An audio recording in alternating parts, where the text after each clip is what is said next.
Hey, so what's up, y'all?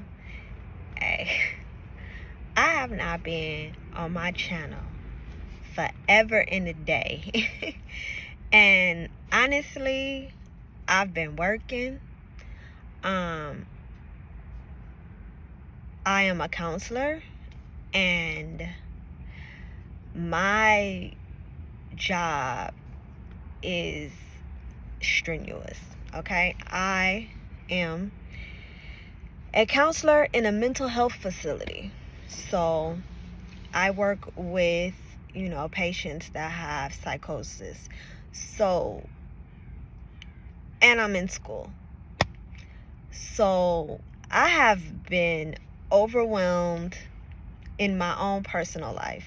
And honest to God, I've been trying to keep my social media browsing to a minimum because school is very demanding of me, and I swear sometimes it seems like I don't have enough time in my day. So I have literally been doing inventory to keep my mind free, okay? Because when you work with people with mental challenges, your brain is going all day long. So when I get home, I normally don't want to be bogged down by nothing heavy. So I tend to my plants, play with my puppy, and I live the grown child life. The mother of grown kids life. Grown young men, I should say. Because my oldest son just turned 26 yesterday. So I try to live the grown child mother life, which is light lifting. But this situation with Diddy is just relentless. Okay.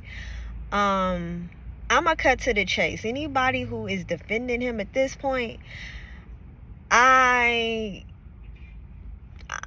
just glad I don't know you personally, because no one in my circle is defending this man, for lack of better words. There are some situations that have happened. Mind you, I don't know these people at all. So this is purely just me giving my opinion. There are some situations that have happened that I have heard of that I've been like, okay, this is a little much. I don't think I'm gonna, jump down that rabbit hole because, yeah, that's weird. I don't jack that, accusation, completely. But this Diddy stuff, let me tell you, about 20 years ago, my oldest son's aunt told me about Diddy and these extravagant parties. She is an exotic dancer, and she moved to Houston because it was known that that's where you make your money at. I guess some ladies went to Atlanta, some ladies went to Houston. My son's aunt went to Houston.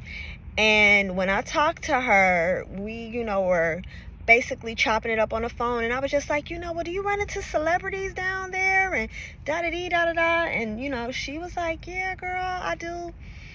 And she was like, Puffy, because that's before the Diddy. So she's like, yeah, Puff Daddy be down here a lot. So I was like, oh, do you be, She said, nah, girl, he wild. Like, the type of parties they be, doing and stuff. She was like, girl, I stayed clear of that. She was like, it's not really my cup of tea. And my son's aunt, is, she's a part of LGBTQIA community. So she literally dances as a means to an end to get her money, but she don't really partake in all of that extracurricular stuff. So when she told me that that's not something that she does, I was like, oh, okay, and don't get me wrong, she'll do a party, you know what I'm saying, for guys, as long as she's getting her coin. But she's not one of those. So when she told me, nah, like she's gonna pass it, because she loved money. So when she said she was gonna pass that on up, I was like, okay, well, it must be a little while, that's all I could think of. And that was 20 years ago. And living here in California, you hear whispers around the campfire, but being in the industry, I used to want to be in the industry really bad when I was younger because I can sing. But as I got older, my priorities changed. I'm a young mother. I had other things going on. So, putting my life on the line or running out here just for, an opportunity to be able to be around some celebrities, that just was never appealing to me. So even living here in California, I never really had run-ins with anyone, although I did hear whispers again around the campfire of some of this deviant behavior. But I'm the type of person where, hey, I could watch somebody else get jacked up, and if I see that that's not working good for you, then why would I try it? I used to work at the IKEA in Burbank. It was in my 20s. And there was a young lady there. We were, doing a parking lot attendant, because back then when the IKEA had opened up, it was like a big deal. And you would see celebrities. I saw Stacey Dash there. Like, there would be celebrities that would frequent there. And I remember she had got a cameo appearance on the show, I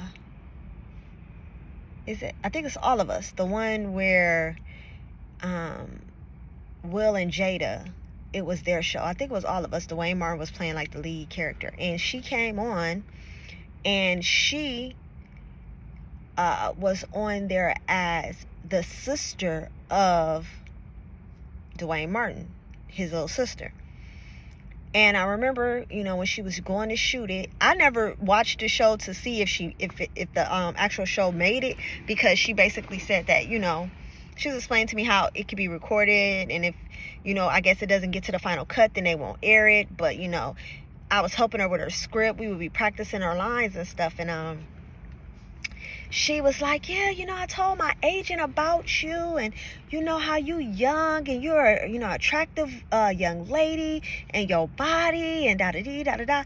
And she was like, my agent wants to basically have you come in and audition for a music video. So I was like, oh, okay. I said, well, I said, do you know who the music video is going to be for? She was like, well, I don't know for sure, but I think it's G Unit. So back then, I was a big Lloyd Banks fan. So I'm like, oh, I could go see Lloyd Banks. What? Girl, you ain't got to tell me nothing but one time. So when I talked to the gentleman, he was telling me, yeah, we could get you out here. I just need you to do this casting. And, I'm going to ask you a couple of questions. And, I need you to wear something nice, like not too revealing, but just something to show so that we'll know how you're going to look when we give you, your costume that you're going to wear in the videos. And, I just need you to, be able to answer these series of questions. I have to see how you look, if you're photogenic, different things like that. And then he said, how are you about being called out of your name? And I'm like, what do you mean? He was like, yeah, on the set, there may be times where the talent might, be like, or even the directors might be like, all right, all y'all bitches on this side. Oh, what? Ain't nobody finna call. I don't care who you are, okay? I don't care who you are. You ain't finna call me no bitch. Like, I love my mama to death, but if she called me a bitch, we gotta have a discussion. You know what I'm saying? Like, no. Like, So I was like, well, I don't know how, I don't think that would be something that I could get used to. So he was like, well, just go ahead and get ready and come on down. Don't miss the casting call. And we'll discuss it then, just think about it, because sometimes, the artists, they can be a little flip at their mouth. I'm not going to, I just want to prepare you for everything so you won't feel like you blindsided by nothing. So I thought about it. I got off the phone with him, and I started, getting my stuff together to go. And I got my clothes on, and I just stood in the mirror and I took a look at myself. And I'm just like, if I get degraded, am I going to be able to come back and look at myself? Man, I took my clothes off and stopped answering my phone. He was blowing me up. I'm good. When I went to work, old girl was like, yeah, my agent was saying that you stood. I said, girl, look, you could go over there and let them people call you all out your name and go upside your head. I said, I'm not going for that. Because if somebody called me out my name, I don't care if it's 50 Cent himself. It's gonna be a situation. Because I didn't come this far to let somebody call me out my name. I have a father of my children. And if I don't let him sit up and call me out my name, why am I going to let some random stranger call me out my name because you signing a check, which probably is not even going to be enough for what I need anyways? Because how much? You're not going to give me $1 million? So I know a couple $100 ain't, you can't call me no BITCH for no couple $100. You probably can't call me that for a couple of $1,000. For real. Because yeah, my respect means that much. Again, I'm an older woman. I'm still in school. I'm grinding. I have a certain level of respect for myself that I am never going to go beneath. And I don't care. So with this whole P. Diddy situation, I understand and I do stand with the victims, and I hope that they get the justice that they're looking for. But I wonder, did they have any type of warning signs before they walked into these situations that could have prevented them from getting there or getting caught up in those situations? Or were their pre-existing situations so dire that they felt the need to take these chances that put them in bad positions, unhealthy positions that could have cost them their lives? I'm pretty sure Diddy's going to be the gift that keeps on giving. So I'll be back another time. I'm going to go ahead and jump off of this because I know y'all don't have all day to listen to me ramble. But, if you have any questions for me, drop it down in the comment section. Please, like the video, subscribe, and let me know what's up. All right? And I will see y'all sooner than later. Have a peaceful evening.